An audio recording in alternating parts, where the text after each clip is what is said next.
Young Goodman Brown by Nathaniel Hawthorne. Young Goodman Brown came forth at sunset into the street of Salem village, but put his head back after crossing the threshold to exchange a parting kiss with his young wife. And Faith, as the wife was aptly named, thrust her own pretty head into the street, letting the wind play with the pink ribbons of her cap, while she called to Goodman Brown. "Dearest heart," whispered she softly and rather sadly, when her lips were close to his ear, "pray you, put off your journey until sunrise, and sleep in your own bed tonight. A lone woman is troubled with such dreams and such thoughts, that she's afraid of herself sometimes. Pray tarry with me this night, dear husband of all nights in the year." "My love and my Faith," replied young Goodman Brown, "who of all nights in the year, this one night must I tarry away from you. My journey, as you call it, forth and back again, must needs be done between now and sunrise. What, my sweet, pretty wife, do you doubt me already, and we but 3 months married?" "Then God bless you," said Faith, with the pink ribbons, "and may you find all well when you come back." "Amen," cried Goodman Brown. "Say your prayers, dear Faith, and go to bed at dusk, and no harm will come to you." So they parted, and the young man pursued his way, until, being about to turn the corner by the meeting house, he looked back and saw the head of Faith still peeping after him, with a melancholy air, in spite of her pink ribbons. Poor little Faith, thought he, for his heart smote him. What a wretch am I, to leave her on such an errand! She talks of dreams, too. I thought, as she spoke, there was trouble in her face, as if a dream had warned her what work is to be done tonight. But no, it would kill her to think it. Well, she's a blessed angel on earth, and after this one night, I'll cling to her skirts and follow her to heaven. With this excellent resolve for the future, Goodman Brown felt himself justified in making more haste on his present evil purpose. He had taken a dreary road, darkened by all the gloomiest trees of the forest, which barely stood aside to let the narrow path creep through, and closed immediately behind. It was all as lonely as could be, and there is this peculiarity in such a solitude, that the traveller knows not who may be concealed by the innumerable trunks and the thick boughs overhead, so that, with lonely footsteps, he may yet be passing through an unseen multitude. "There may be a devilish Indian behind every tree," said Goodman Brown to himself, and he glanced fearfully behind him as he added, "What if the devil himself should be at my very elbow?" His head being turned back, he passed a crook of the road, and looking forward again, beheld the figure of a man, in grave and decent attire, seated at the foot of an old tree. He arose at Goodman Brown's approach, and walked onward, side by side with him. "You are late, Goodman Brown," said he. "The clock of the Old South was striking, as I came through Boston, and that is full 15 minutes ago. Faith kept me back a while," replied the young man, with a tremor in his voice, caused by the sudden appearance of his companion, though not wholly unexpected. It was now deep dusk in the forest, and deepest in that part of it where these two were journeying. As nearly as could be discerned, the second traveller was about 50 years old, apparently in the same rank of life as Goodman Brown, and bearing a considerable resemblance to him, though perhaps more in expression than features. Still, they might have been taken for father and son. And yet, though the elder person was as simply clad as the younger, and as simple in manner too, he had an indescribable air of one who knew the world, and would not have felt abashed at the governor's dinner table, or in King William's court, were it possible that his affairs should call him there. But the only thing about him that could be fixed upon as remarkable was his staff, which bore the likeness of a great black snake, so curiously wrought, that it might almost be seen to twist and wriggle itself like a living serpent. This, of course, must have been an ocular deception, assisted by the uncertain light. "Come, Goodman Brown," cried his fellow traveller, "this is a dull pace for the beginning of a journey. Take my staff if you are so soon weary." "Friend," said the other, exchanging his slow pace for a full stop, "having kept covenant by meeting you here, it is my purpose now to return from where I came. I have scruples, the matter you know of." "Say you so?" replied he of the serpent, smiling apart. "Let us walk on, nevertheless, reasoning as we go, and if I convince you not, you shall turn back. We are at a little way in the forest, yet." "Too far, too far," exclaimed the goodman, unconsciously resuming his walk. "My father never went into the woods on such an errand, nor his father before him. We have been a race of honest men and good Christians, since the days of the martyrs, and shall I be the first of the name of Brown that ever took this path and kept such company, you would say," observed the elder person, interrupting his pause. "Well said, Goodman Brown. I have been as well acquainted with your family as with ever a one among the Puritans, and that's no trifle to say. I helped your grandfather, the constable, when he lashed the Quaker woman so smartly through the streets of Salem, and it was I that brought your father a pitch pine knot, kindled at my own hearth, to set fire to an Indian village in King Philip's war. They were my good friends, both, and many a pleasant walk have we had along this path, and returned merrily after midnight. I would gladly be friends with you for their sake." "If it be as you say," replied Goodman Brown, "I marvel they never spoke of these matters, or, truly, I marvel not, seeing that the least rumour of the sort would have driven them from New England. We are a people of prayer, and good works to boot, and abide no such wickedness, wickedness or not," said the traveller with the twisted staff. "I have a very general acquaintance here in New England. The deacons of many a church have drunk the communion wine with me. The selectmen of divers towns make me their chairman, and a majority of the great and general court are firm supporters of my interest. The governor and I too, but these are state secrets." "Can this be so?" cried Goodman Brown, with a stare of amazement at his undisturbed companion. "However, I have nothing to do with the governor and council. They have their own ways, and are no rule for a simple husbandman like me. But, were I to go on with you, how should I meet the eye of that good old man, our minister, at Salem village? Oh, his voice would make me tremble, both Sabbath day and lecture day."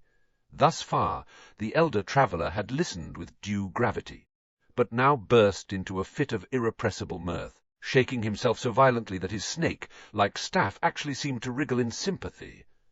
"Ha, ha!" shouted he, again and again, then composing himself, "Well, go on, Goodman Brown, go on, but, pray you, don't kill me with laughing."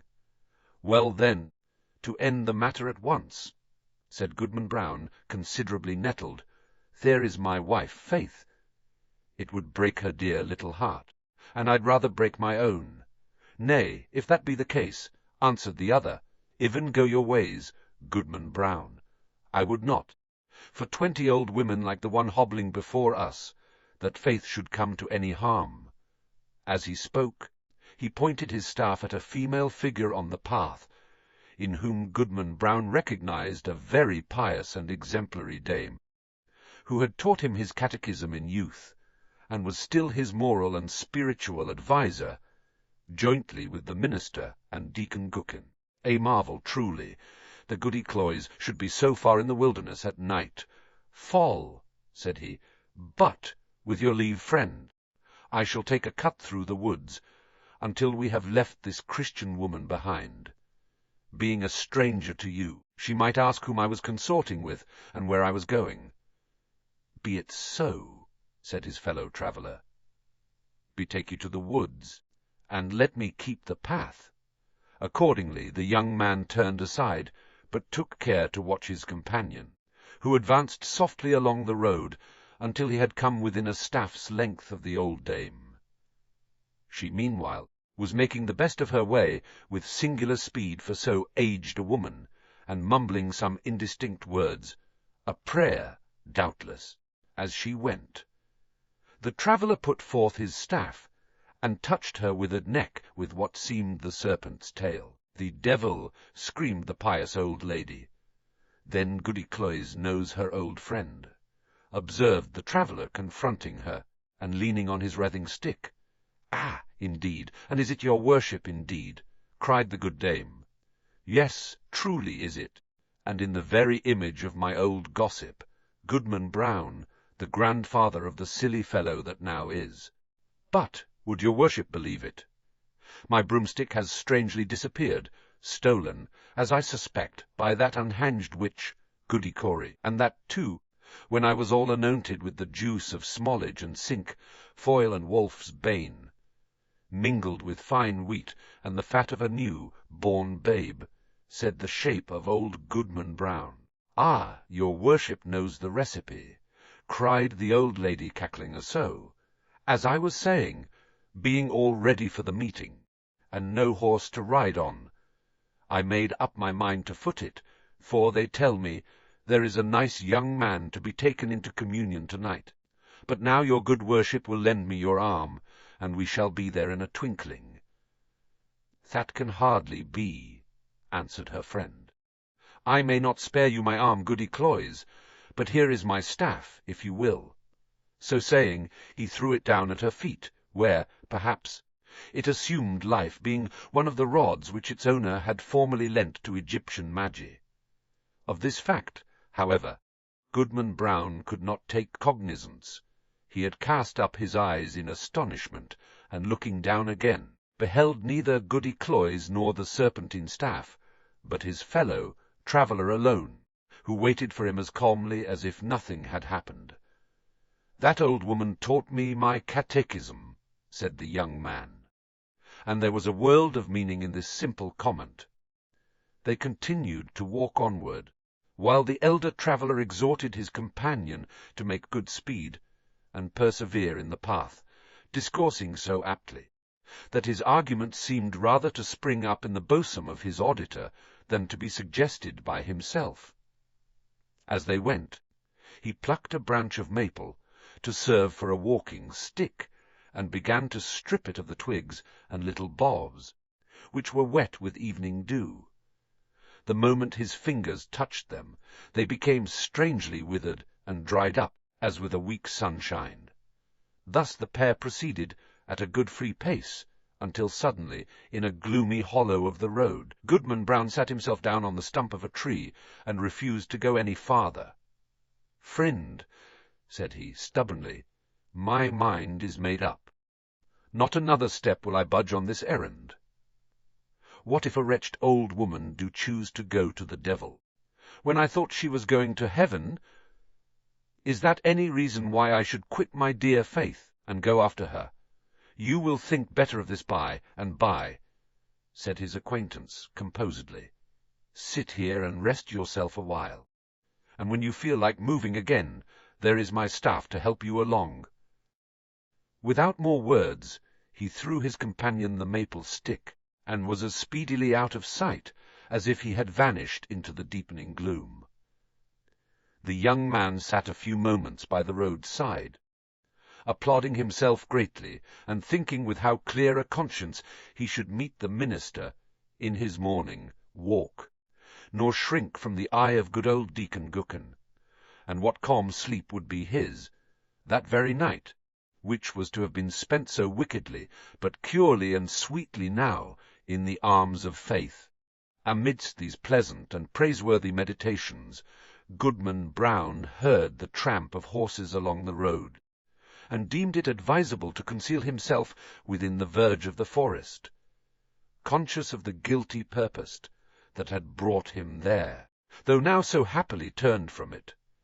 On came the hoof-tramps and the voices of the riders, two grave old voices, conversing soberly as they drew near.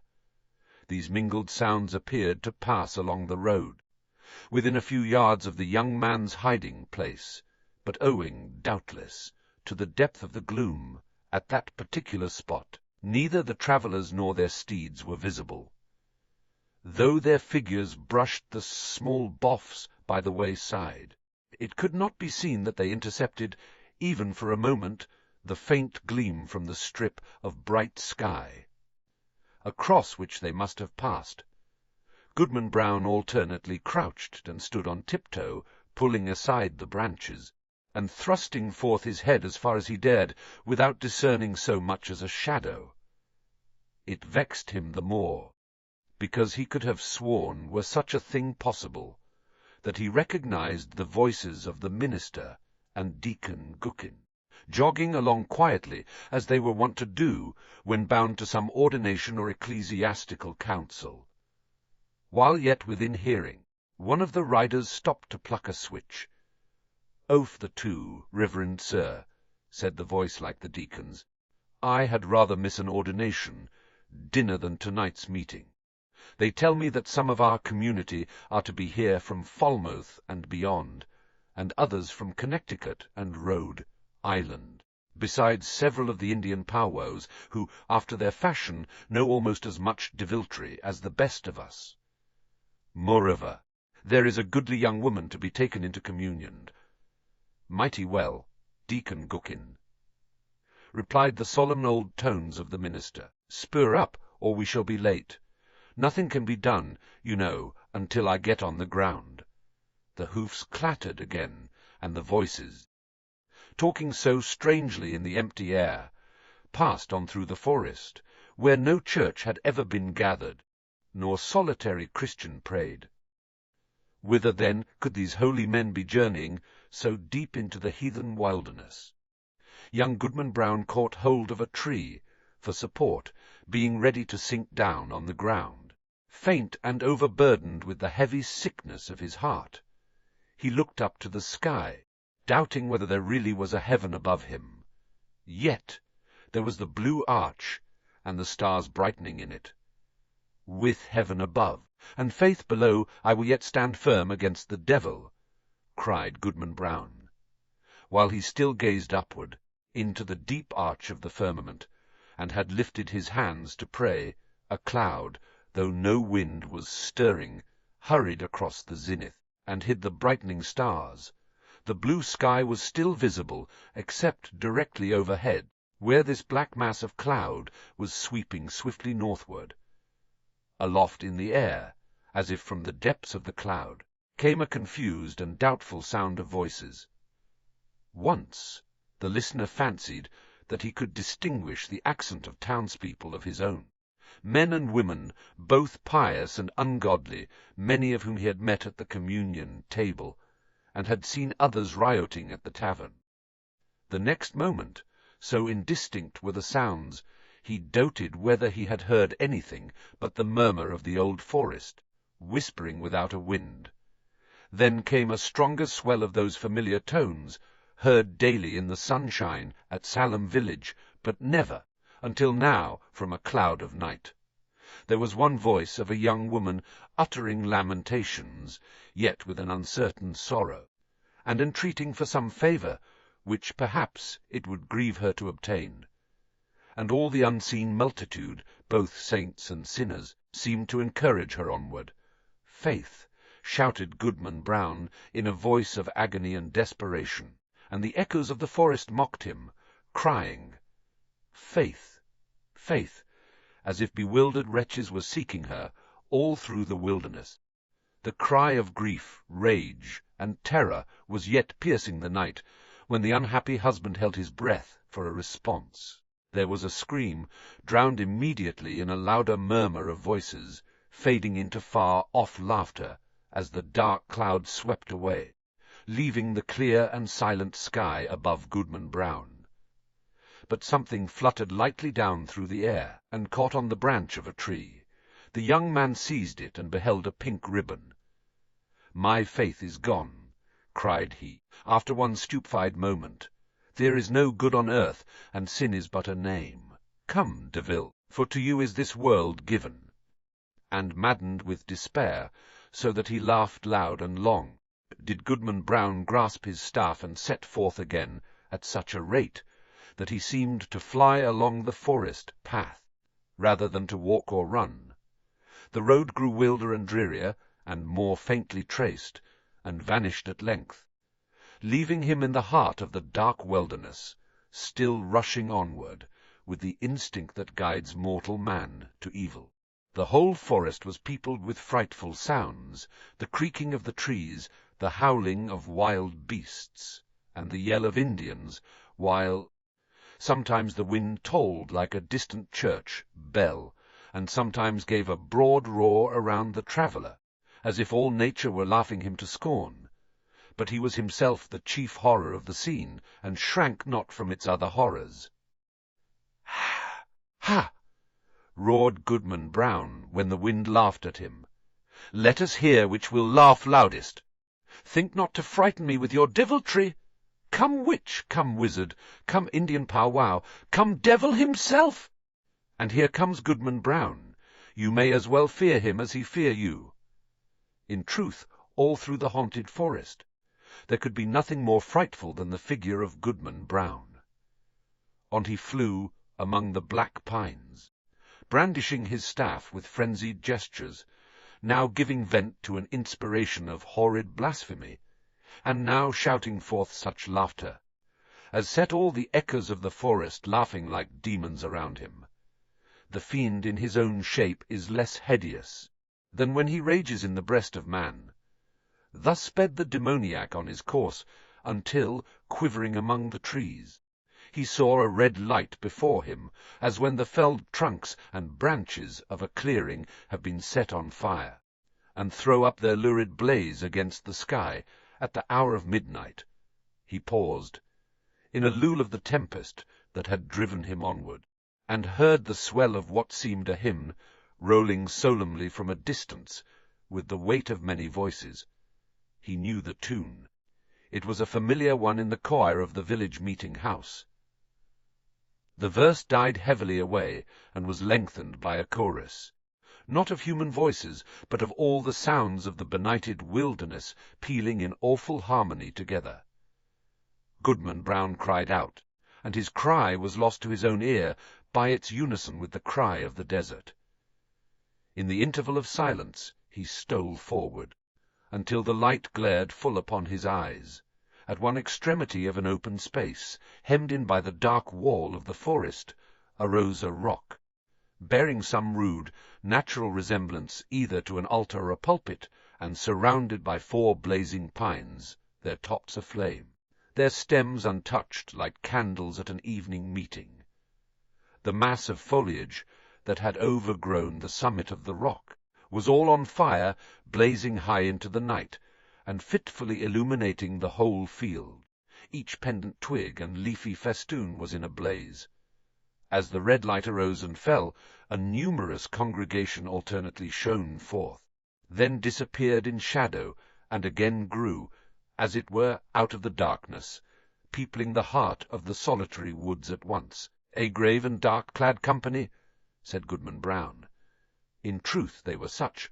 Among them, quivering to and fro, between gloom and splendor, appeared faces that would be seen next day at the council board of the province, and others which, Sabbath after Sabbath, looked devoutly heavenward, and benignantly over the crowded pews, from the holiest pulpits in the land. Some affirm that the lady of the governor was there.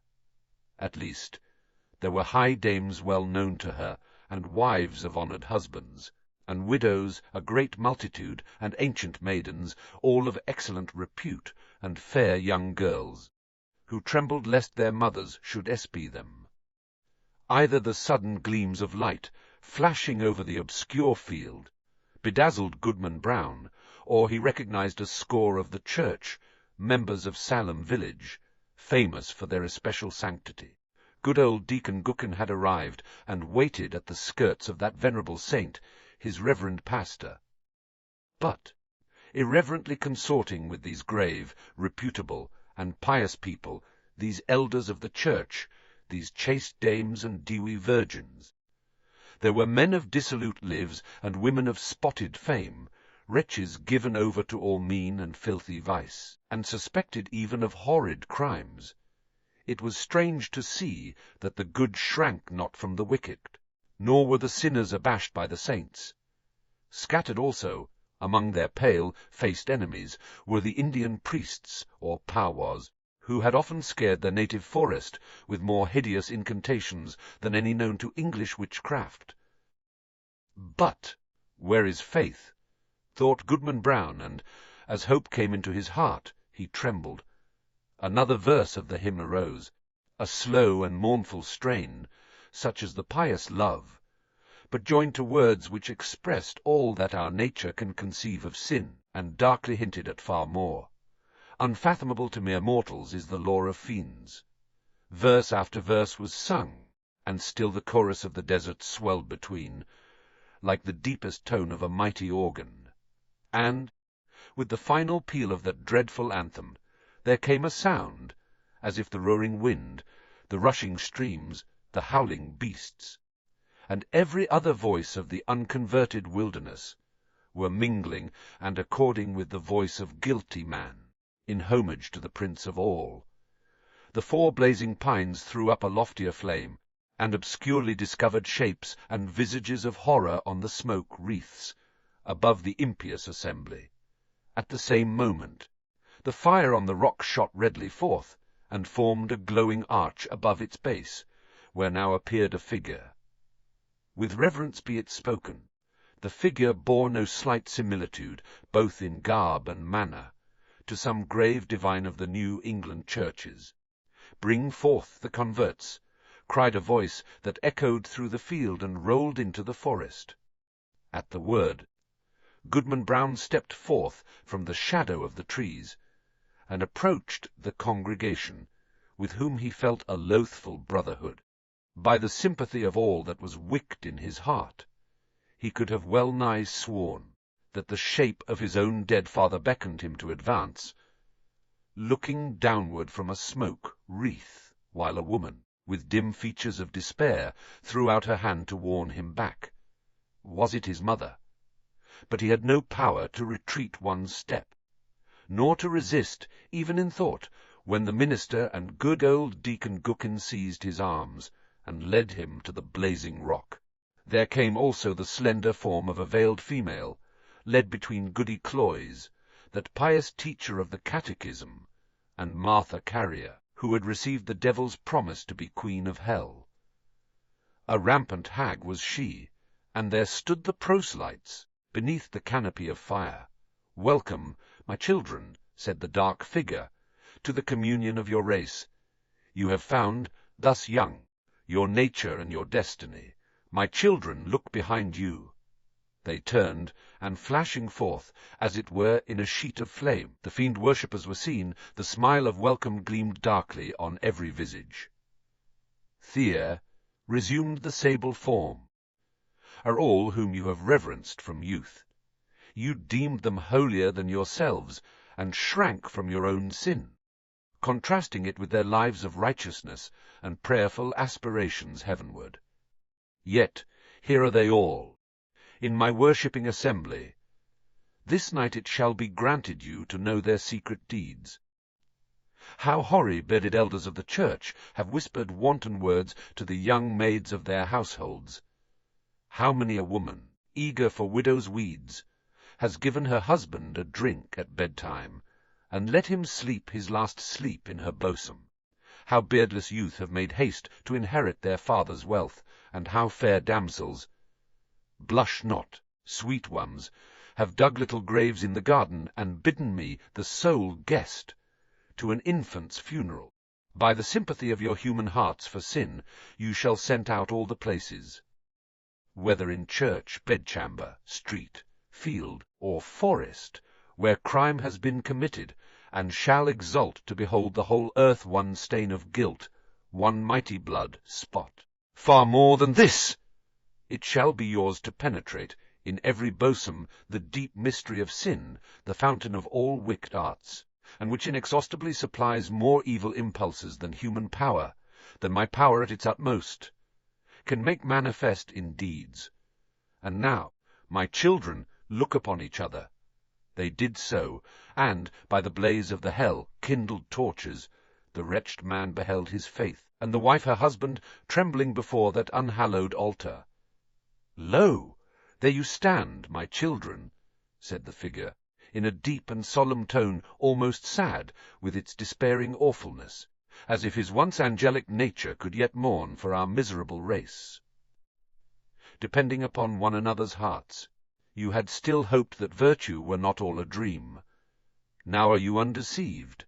Evil is the nature of mankind. Evil must be your only happiness.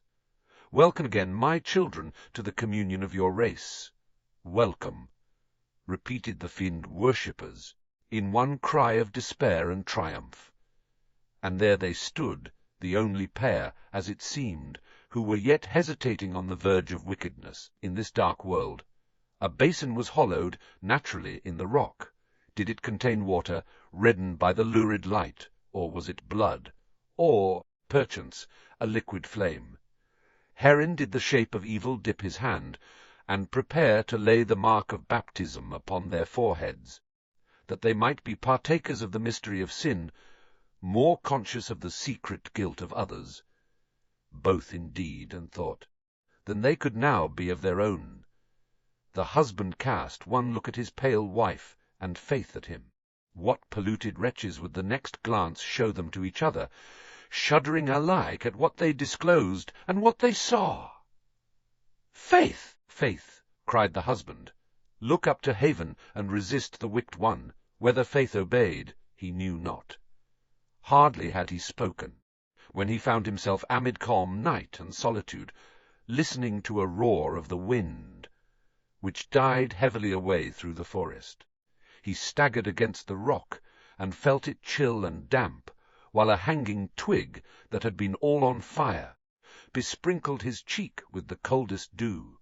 The next morning young Goodman Brown came slowly into the street of Salem village, staring around him like a bewildered man.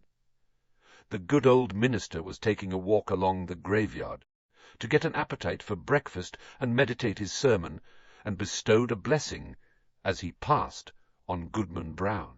He shrank from the venerable saint, as if to avoid an anathema. Old Deacon Gookin was at domestic worship, and the holy words of his prayer were heard through the open window. "What God does the wizard pray to?" said Goodman Brown. Goody Cloyes, that excellent old Christian, stood in the early sunshine at her own lattice, catechizing a little girl, who had brought her a pint of morning's milk. Goodman Brown snatched away the child, as from the grasp of the fiend himself. Turning the corner by the meeting house, he spied the head of Faith, with the pink ribbons, gazing anxiously forth, and bursting into such joy at sight of him, that she skipped along the street, and almost kissed her husband before the whole village. But Goodman Brown looked sternly and sadly into her face, and passed on without a greeting. Had Goodman Brown fallen asleep in the forest, and only dreamed a wild dream of a witch meeting? Be it so, if you will, but, alas, it was a dream of evil omen for young Goodman Brown. A stern, a sad, a darkly meditative, a distrustful, if not a desperate man, did he become from the night of that fearful dream. On the Sabbath day, when the congregation was singing a holy psalm, he could not listen, because an anthem of sin rushed loudly upon his ear, and drowned all the blessed strain. When the minister spoke from the pulpit, with power and fervid eloquence, and with his hand on the open Bible of the sacred truths of our religion, and of saint, like lives and triumphant deaths, and of future bliss or misery unutterable, then did Goodman Brown turn pale, dreading lest the roof should thunder down upon the grey blasphemer and his hearers. Often, awaking suddenly at midnight, he shrank from the bosom of Faith, and at morning or eventide, when the family knelt down at prayer, he scowled and muttered to himself, and gazed sternly at his wife, and turned away. And when he had lived long, and was borne to his grave, a hoary corpse, followed by Faith, an aged woman, and children and grandchildren, a goodly procession, besides neighbours, not a few. They carved no hopeful verse upon his tombstone, for his dying hour was gloom,